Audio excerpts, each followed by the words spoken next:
Toidumessid püüdsin kinni Emil Rutiku. Sind tuntakse ju rohkem muusikuna ja sellise showmehena. See pööre, mis sa oma elus oled teinud, et kas tõesti vastab vanasõna tõele, söömine toidab paremini? See on minu meelest juba hea, et sa püüdsid mind kinni. Siin on hea messil lassoga käia.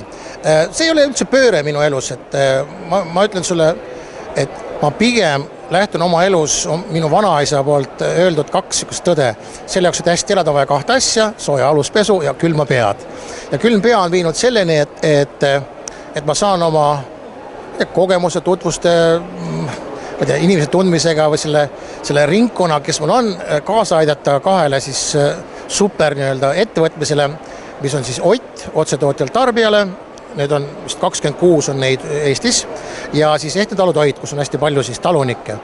Ja see nagu suurem idee, mis seal taga on, et kas see mind otseselt toidab? Ei, ma teen seda vabatahtlikult, aga ma teen seda suurest rõõmust või tundest, et ma saan kaasa aidata, et iga talu, mis jääb alles, tänu sellele jääb rohkem maaelu alles. Et ma usun, et see on nagu kõige suurem väljakutse meie jaoks tänasel päeval, kus võimalikult palju väikeseid oleks olemas.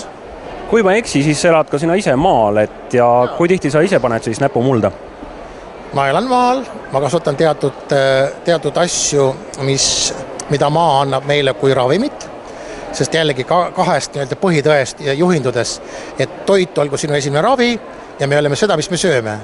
Ehk siis ma kasvatan enda ja oma lähedaste tarbeks näiteks maarjauhakat, ja enamus minu toidulauda on ikkagi mul enda kasvatatud.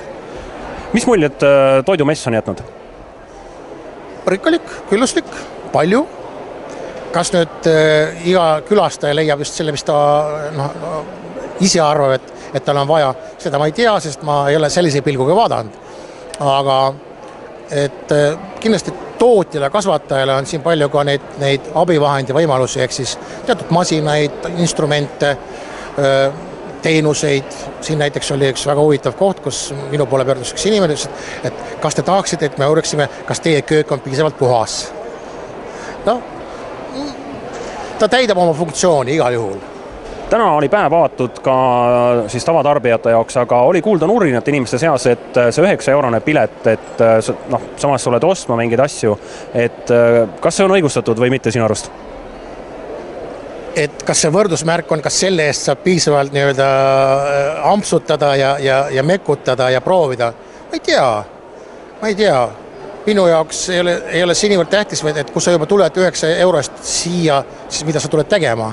Kas sul on eesmärk lihtsalt käia vaatamas või eesmärk on tulla tutvuda, kes on tootjad, mida nad pakuvad ja edaspidi näiteks oma igapäevane otsus teha juhindudes sellest, et ma näiteks leidsin väga hea leivatootja või leidsin mingi hea singitootja, et ma tean, et järgmised korrad ma püüan leida need kohad, kus on just see müügil. Siis järelikult see 9 jaguneb hilisemalt sinu maitsemeelte ma ei tea, üleval hoidmisele või rõõmustamisele terve aasta või 2 aastat, 10 aastat. Tead sa, mis ikkagi see, et mess oma olemiselt ei ole ju ainult, nagu ma ütlesin ka, siin on teenused, siin on masinad, siin on välismaised tootjad, ehk siis see spekter, see haare on tunduvalt suurem. Et tegelikkuses need, kes pikalt käivad siin tänase päeva läbi, ma usun, et nad saavad ka kõhu täis. Igal laadal seda võimalust ei ole. Et suuresti, ütleme, laadadel inimesed püüavad rohkem müüa, mitte niivõrd rääkida oma toodetest, pakkuda seda võimalust nagu proovida ja siis veenduda, et siia juurde ma jääks. Näiteks ma leidsin ühed huvitavad lätlased kalatootjad. Et ütleme, laadal ma kindlasti seda ei saaks, sest meie laadad tavaliselt ei ole oma olemuselt sellised, kus see lätlane jõuaks sinna. Kuidas Otil üldse läheb? Otil läheb üldse väga hästi. Et järjest rohkem inimesi enda jaoks nad jõuavad selle sügavama ideeni või selle mõtteni, mis Ott on, siis Ott on otsetootjalt tarbijale. See tähendab mida?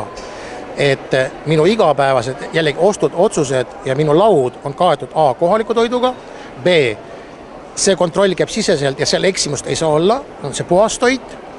Ja nüüd 3. on see, läbi selle otsuse sa jätad rohkem elu enda ümber alles. Mida rohkem Otte, seda rohkem on võimalus kõigil neil väikestel olla nii-öelda kogu aeg selle kogukonnaga või selle inimeste rühmaga, kes nende ümber on koos.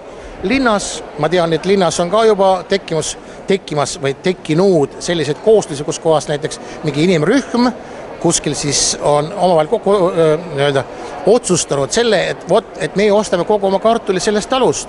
Nad teevadki tellimuse ja nad saavadki kogu oma aastavarud sealt.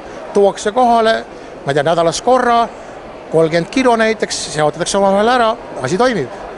Kartuliga ilmselt on lihtsam, aga kuidas on selle muu peenema kaubaga, munad ja liha ja kuidas see siis tarbijani Oti kaudu jõudub?